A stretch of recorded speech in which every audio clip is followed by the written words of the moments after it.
Hello, everybody. I'm Bob Dolan. Welcome to another episode of Wisconsin Icons. I'm so glad that you're with us again today. My episode in my video podcast, as always, is brought to you by my title sponsor, Pasternak and Zergabel, and you can find their help at www.injurywisconsin.com. They are award-winning personal injury attorneys. Just off the top of my head, and I apologize ahead of time for I'm sure I'm going to forget somebody, but people or teams in the state of Wisconsin who have won national championships or world championships would include the Milwaukee Bucks of just a few years ago with Giannis leading the way, the 1957 Milwaukee Braves, Hank Aaron, Warren Spahn, etc. The Packers, of course, they've won about 1 billion of them. UW hockey, men and women. About 5 or 10 years ago, St. Norbert hockey, St. Norbert College in Green Bay, they won D3 hockey. UW Whitewater, D3 football, they won several. And then you had individuals like Andy North with the 2 U.S. Opens and Steve Stricker, and speed skaters like Bonnie Blair, Dan Jansen, the great Eric Heiden, who won 5 golds in the Olympics in 5 different events in the course of a week. That's just mind-boggling. And then we have the topic, the episode, the icon in this episode, and that would be the 1970 and 71 NBA champion Milwaukee Bucks. They had 2 of the top 10 players in history on that team, at least in my opinion. They had Lou Alcindor and they had Oscar Robertson. And to think that they won the championship largely because of heads or tails. My guest today to talk about that very special team is Rick Schabowski. And he wrote a book called From Coin Toss to Championship, the Milwaukee Bucks of 1970 and 71. Rick, hello to you. Welcome to Wisconsin Icons. I'm so pleased to have you with us today. Well, thanks so much. I'm very honored to be one of your guests. Rick, I would describe you in our brief conversations in the past, and tell me if you agree or disagree, a fan's fan. I mean, you take fandom up to a whole new level, not just with the Bucks, but pretty much any Wisconsin sport. Is that an accurate description of you, the author? I would say so, but why not? You have a lot of good teams. I mean, I lived through an era in the mid-'60s where after the Braves left town, we had the Packers, but we had no baseball, we had no basketball. It was a dead era, but so I became a historian also. But and right away this team, the Bucks, came on board and really created things in a hurry, made statewide, nationwide interest. Remind us briefly, Rick, of NBA basketball before this version of the Milwaukee Bucks. Did we have a pro team, or were these Bucks the first pro team in Wisconsin? We used to have a team called the Sheboygan Redskins. I have to change that name now. We wouldn't use it. And we also had the Milwaukee Hawks. So the Milwaukee Hawks later moved to St. Louis. Well, we had Bob Pettit. And as I mentioned in one of our conversations, we had a guy named Red Holzman who coached the Milwaukee Hawks. And later he became a arch rival coach of the Knicks, our arch rival team. Absolutely. And after St. Louis, the St. Louis Hawks used to be even on local TV. I remember one time, you can look it up in the book, as Casey Stengel would say, but St. Louis is now the Atlanta Hawks. So we have 2 franchises Atlanta has that have roots in Milwaukee. So were these Braves and the Hawks? These version of the Bucks that we're talking about, were they an expansion team, or did they come from somewhere else? This team is an expansion team. They entered the league for the 68-69 season, along with the Phoenix Suns. Okay. And a year later, they're champs, or was it 2 seasons later? The first year, 2 seasons later. 2 seasons later. The first year they were a really great team.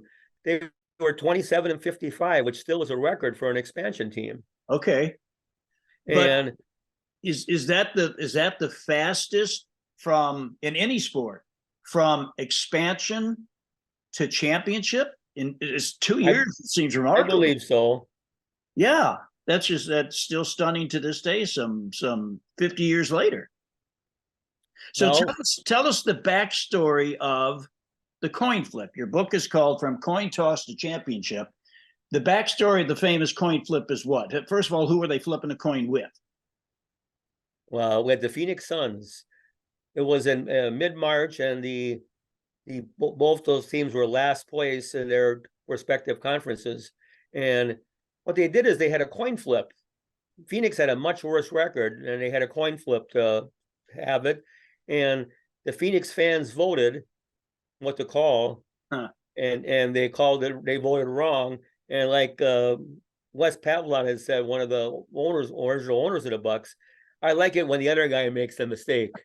Right. So with that miss call by the Phoenix Suns, the Bucks had the first draft choice in the NBA for that season, which at that time was Lou Alcindor, aka Kareem Abdul-Jabbar. I'm just curious. I mean, this is not important, but did Phoenix vote heads or tails? I forgot. You got to look it up in the book. Forgot. Okay.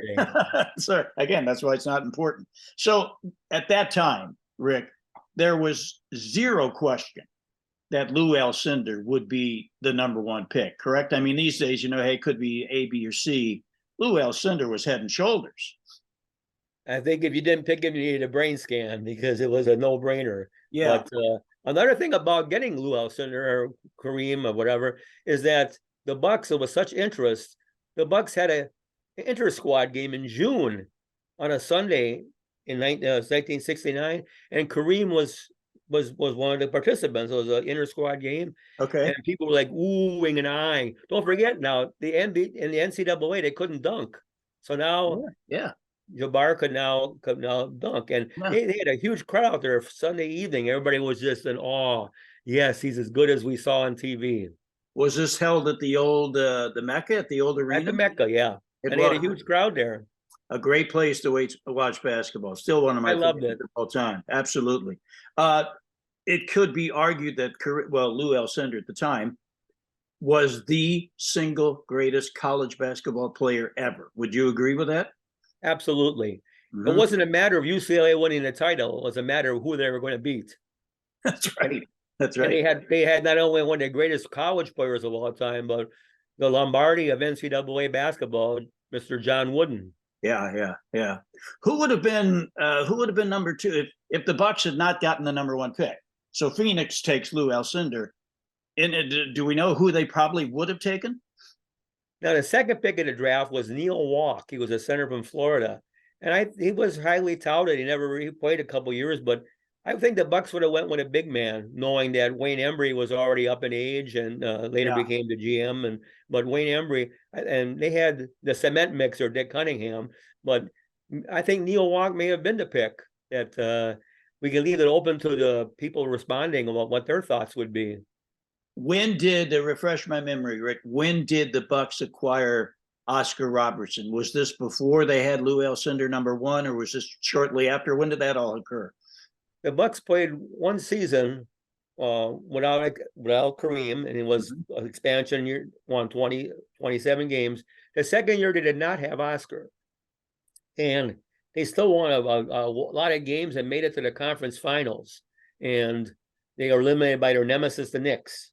Okay. But what happened is, like 2 days after the playoffs ended, the deal for Oscar took place. We sent the electric guy, Flynn Robinson, Charlie Paulk, and we got Oscar. And similar to the scenario in Milwaukee now with Lillard coming, it was the same thing. Oh, wow, this is really we're tough. And so it was immediately after the end of the 1970 playoffs where the Big O returned, and we had the Big O and the Big A.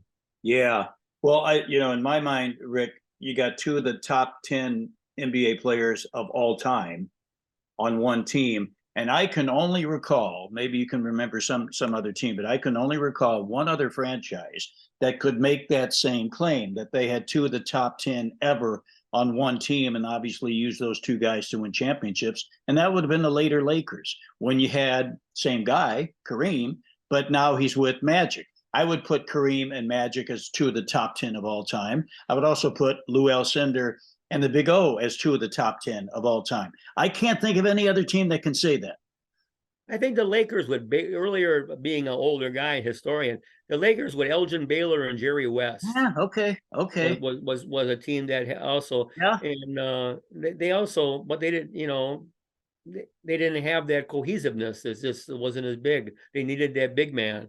They had Mel Counster for all, nothing against him, but Baylor Baylor was later in his career too. So the timing of Oscar in his prime and right. Kareem in his early stages, the timing means a lot too. Having the talent on the team is great, but how they perform is absolutely the bottom line. And their chemistry, the two superstars. I mean, Sure. they were buddies, right? They got along famously.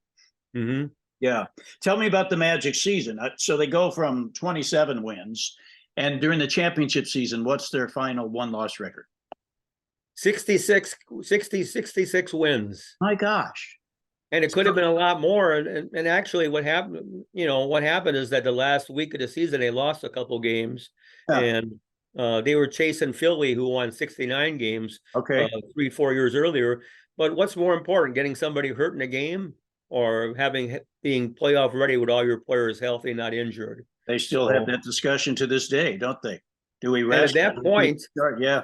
the Knicks had set a record winning 18 games in a row the previous year.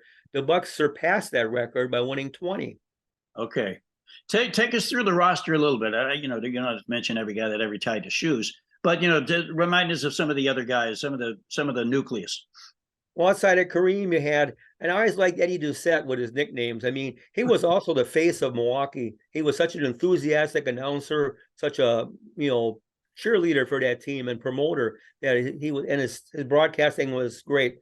So I'll start with the King, Kareem Abdul-Jabbar. Nothing more you can say about him, but they had a good chemistry. They had the Greyhound, Bob Dandridge, at a forward, and they had Captain Marvel, Greg Smith.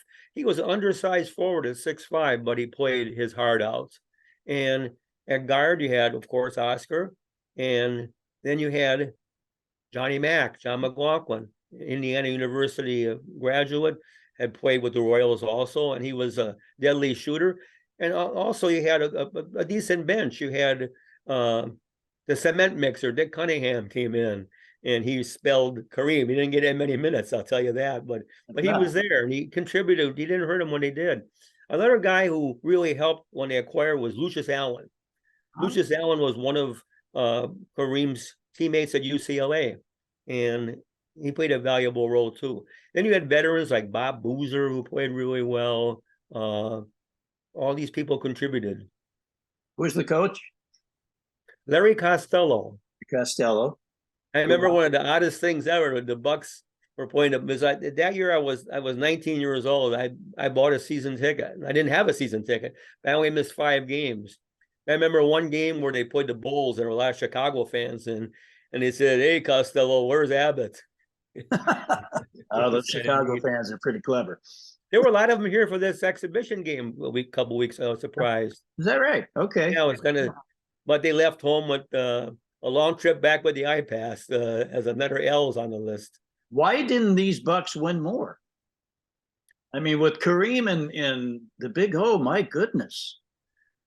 They went into a super team, and a year later, like we said, the Bucks had the record for 20 wins in a row. Yeah. The Lakers had a 33-game winning streak. Everything, there you go with your Baylor, West, and Chamberlain. And there's another guy, Chamberlain was on there.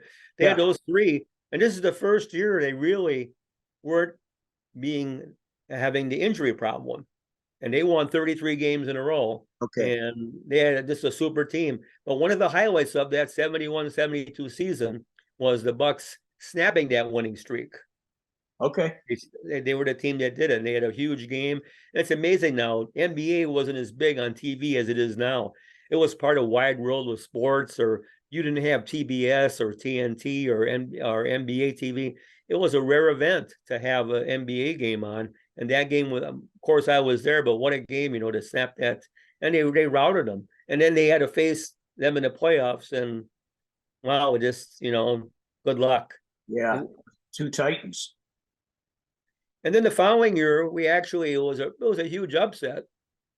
And Golden State was playing good ball.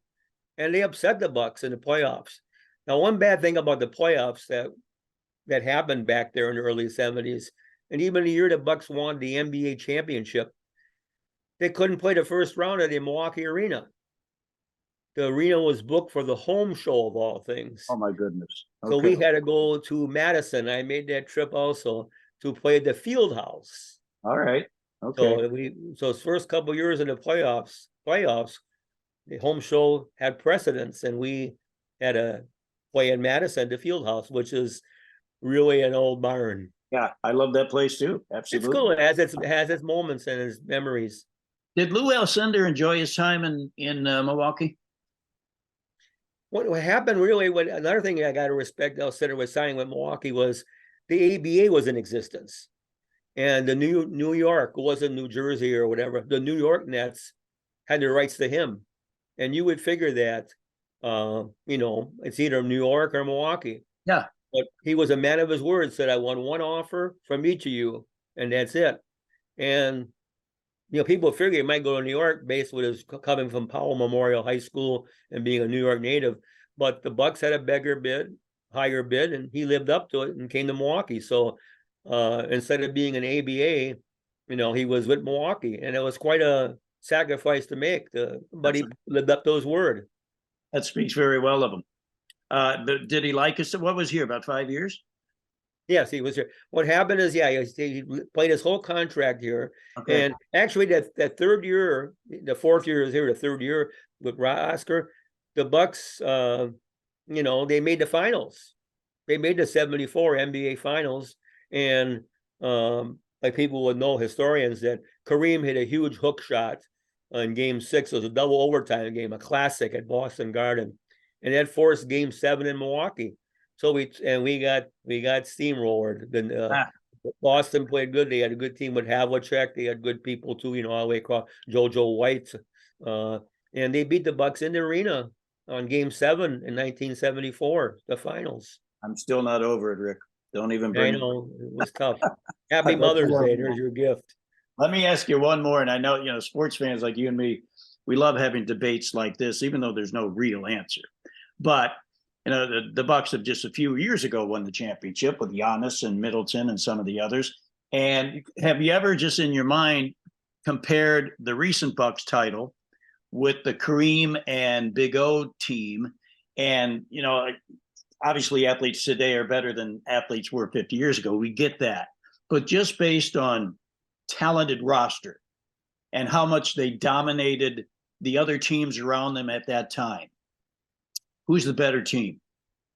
Well, I hate to be political and duck things, but I think for what you said is based on athletic performance increasing and stuff, yeah. I would go with the 2021 team. Okay. And their bench was good too. The only advantage the 71 team would have was that Oscar was an all-pro Hall of Famer, and you don't have that level of player. But the bench was a little better too, with the Lopez and Connaughton and Middleton. Middleton did a big role, but a lot of them they had a pretty more balanced team. Nothing against that 71 team. I guess we got to get the Stratomatic out of one of these computer games and play a series and find out.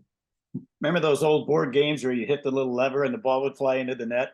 Oh yeah. It never worked. Mine always flew over the scoreboard. I didn't know what to do. Basket or something it was called, wasn't it? Yeah, it was. Yeah, the little ping pong ball that went in there. Rick, you're a fountain of information. I've enjoyed our conversation. I know you're working on other books, so like kind of in the same vein with, the history type. What else are you working on? Well, like the Bucks book, from Coin Toss to Championship, is a detailed account of a game-by-game chronology of that season. And one of my favorite chapters in that book is Where Are They Now? And a lot of the players responded and said, oh boy, where Greg Smith, all these players, what I'm doing. They sent in the book some of the pictures of them, Eddie Doucette, what he's doing, and it's kind of neat. I'm also working on a book about Marquette that will follow the same format, the 77 season. Yeah. Okay, good. Okay. So it's kind of neat. I wrote this book about the Bucks. Yeah. And who knows, boy, late after it's out for a year or two, they win an NBA title, 50th anniversary. They won it. So maybe this Marquette book, I hope I get it done quickly, but as long as it's done accurately, maybe if I do my math correctly, 77 plus 50 is 2027. Maybe the Lightning will hit twice and the team I write about will win another title. I think you're onto something, Rick. I'll hold you to it. Rick, you've been a real joy. I know that all your books are available at, in fact, I just saw one at Barnes & Noble the other day, but I know they're also available on Amazon. So I greatly appreciate your trip down memory lane with us today. Appreciate your time. Well, thanks so much. I'm so happy I could share it with you and the viewers. Take care, Rick. Take care. Be good. Stay safe. And go Bucks, go.